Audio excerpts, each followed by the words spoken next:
जो हाउकी कौबा cookie Assam rifles अमना India की अरोल अतु पुमनमक पाकिस्तान की ISI दा लीक ओइहलमले हाइदी म्यांमार दा ngasi जुंटाना एयर स्ट्राइक चथबदा अंगांग यावना नुपी अहुम छिख्रे हाइदी कुकी फुरुप असि ngasi सही 13 की ममांगदगी इंडिया गवर्नमेंट खुजिल थौरांग तौरगा योकलंबा कांगबुनी मैतै अखोइदा लांदारगलिबा कुकी फुरुप असि ngasi सही 13 की ममांगद इंडिया गवर्नमेंट खुजिल थौरांग तौरगा योकलंबा कांगबुसिंगने हाइना कोकोमी की कन्वेनर खुराइदम अथौबना ngasi थौबाल डिस्ट्रिक्ट की मनुंग चना लैबा हाइरोक पार्ट 2 मयाइ लेकाई DLT क्लब न सिंदुना पांथोखिबा मियांगी मिफम अमदा फोंदोकिबनी मिफम असि हाइरो अपुनबा क्लब का खुसमनदुना पांथोखिबनी अथौबना मखाता न हाय हाउखिबा सही लिसिंगनी कुलहुमदोय की मे अहुमदगी थोलकलिबा मणिपुर क्राइसिस न सही अनि फाजिलकपगा लोइनना लागलिबा मे अहुमदा इम्फाल ईस्ट की खुमल लंपाकदा कोकोमीना सिंदुना मियांगी ओइबा मिफम अमा पांथोकलगनी मिफम असिदा मियामना सरुक याबियु ngasi maitai aikhoida landaragliba kuki furup asi ngasidagi sahi 13 की ममांगदा इंडिया गवर्नमेंट ना खुजिल थौरांग तौरगा योकलंबा कांगबु सिंगनि हाइकी महांगना हाय कुकी ना असम राइफल्स का मानरगा चथरगलिबा थवोंग asi ममांगदा कोकोमी की मिहुत खराना इंडिया की प्राइम मिनिस्टर की ऑफिस दा फोटो का कोनना यावबा चेना तरामु ओइगदबा डॉक्यूमेंट कया पिसिनखिबसु लैख्रबनी थोकलिबा इरांग asi ओना तैना चथगदौरे हाइबसी थमकिबसु लैख्रे अदुबु ngasi फावबा थबक अमता पाइखलकपा लैत्रि हाइना पेनदबा फोंदोकी महांगना मखाताना फोंदोखिबदा लाकदौरिबा मे अहुमसिदा पांथोकदौरिबा मियांगी मिफम असिदा अखोइ पुमनमगना अपुनबा वारेप अमा लौमिनसी नुमित असिदा लौखिबा वारेप अदुना लैरिबा क्राइसिस असि लोइसिनबा होनबदा अखोइ अमतोइना लेमिनसी हाइना फोंदोकी आरामबाई तेंगोल की PRO रोबिन मंगांग खोरपमदगे देलोखचगे फटबा कुकी का सोनरिबा लान असि सही अनि मपुंग फारकपगा लोइनना एटी की अथौबा 12 थवाइना पोंथा पिख्रबसिंगी इमुंग मनुंगदा चचदुना अखोइना नखोइबु कावबा लेते हाइदुना पुमेन पाउमेनजबा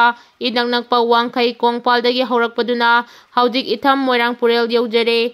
लोइनना ngasidi loiba ngamaroi arapa sungnu sengmaijina chingba wadhoriba lam hayeng chachagani unit 52 ithamna chak chinbirambabu thagachari अथौबा सिंगबु अखोइना खक मिराइ रोइदबनी हाइना आरामबाई तेंगोल की PRO रोबिन मंगांग ख्वारपमना फेसबुक दा पोस्ट ओइना थागलगली मणिपुर दा प्रेसिडेंट रूल लाखरे अदुबु सोल्यूशन पुरकनबगी थबक्ति थेंगुगी खोंगचते लैदी हाइना CPI ना फोंगदुरगली ngasi मे अहुम अमुसु लागले चोरचांदपुरदगी हौरकिबा कुंबी एसी की तोरबुंग बंगलादा युमै थाबा अमदि मिहान मिपुन तौरकिबा लान गुमलबा वाथोक अदु अहुम सुबा सही लांचिक लगलगनी अदुबो लेंगांग ngasi फावबा चपचाना वाखैनबा ngambagi mawong ama purakpa leitri मिसिमिना असोग यामना थोख्रबा मसागी मरमदमदा रिफ्यूजी ओइना लेलिबा मियोय लिसिंग कयागी पुंसी तंबा ngamdri फिबमसिदा प्रेसिडेंट रूल लाखरे अदुबु वाखैनबगी थबक्ति थेंगुगी खोंचता लैरी हाइना MSC CPI की ऑफिस सेक्रेटरी TH रोबिंद्रो की चिरोल अमना फोंदुरगली चिरोल चिना मखा तारदुना ngarang irabat babanda fangkiba state council meeting न लेबाक्तिगी सुनोमलिबा मियांगी याइफाबा पुरंगनबा वाफम कया खना नैनक्रे चाही अनि सुरगलबा क्राइसिस असिना मणिपुर की मियाम ति असुकी मतिक वारी अदुबु लैंगासिना तासिन खंगसिन अदना लैरिबसिकी महुता मियांगी थबक पाइखनबा वाफम सिंग पुखतकी लोइनना पॉलिटिकल गोइबा वाफम सिंग पुथोक्तुना नैनकी यूनियन लैंगांगना हौजिक काश्मीर रोमदा मायोन ओनसिनख्रे हानदगी निंगसिंग बिदबदगी मथकदा मणिपुर हाइबा लेबाक मचा अमा अवांग नोंपोक लमदमदा लैरी हाइबदु मरिक अमतसु निंगसिंग बिरंगनी थाजबा छुंगम ngamdre वारोसिन पुरकनबा मियांगी खोंगचस्टिंग लेमना मांगहनगनु हाइबसी PR matamsigi state sigi lengak pairiba governor Ajay Kumar Bahalagi mafamda Manipur State Council TPI gi maikaidagi amukasu nahaunana taksinkre CPI na kumda lising ani kulhumdoi gi me maridagi hauna crisis asida awaba taraba miyangi damak thabak kharadang pangthoknaba athubagi oina state level task force semki Delhi da ladiba party ki headquarter na so union lengak da political solution ama athubada puraknabagi damak sahidugi me manga da sangchin ki state party na so ihau kaya hauki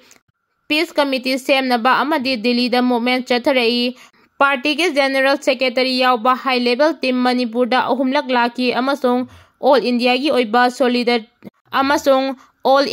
oiba Solidarity Movement Chataki Amaromda, Manipurgi MLA Sing Tolop Chari, Mokogi Local Area Development, Panbudi Masana Towning Batabak Karadi Taujabasu Yai, Taurambasu Yai Adubu, Miyangi Mihut Oibanina, Lebaki Wato Asi Warasin Purok Nabagi Damal, Karigi Tumin Lesilibano, Makoi Misam Amaga Chapmanana Lady, Masidadi, CPI na,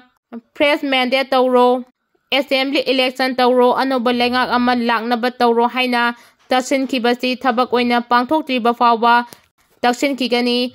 Manipurgi Tampangni Hairiba Infalasi, Singi State Asigidi, Chada Mari Muktang Chau Balamdamni, Adubu, Masigi Miyamna, Hen Awaban Nangli, Law and Order, Kajikta Magngagli, Nongmay Bhom To Kaya Lengakta Bisin Kibalekre Adubu, Langi Kulai Sing Sarenda Tawa Yamna Wali Amadi, Pagat Pagi Tabaksu, Maming Tagi Oina Tawagum Uri, Police Amasung Korna Su Handaki Watok Sida Taukiba,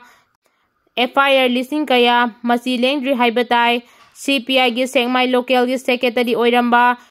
Yai Mama Sung Magi Manang Nupa Masa Sing Singdana, Hatlage Matagumna Tamtina Puraga Hundok Lambagi Kes, Masi Lengdana Lady Haina Susirol Tina Makadari.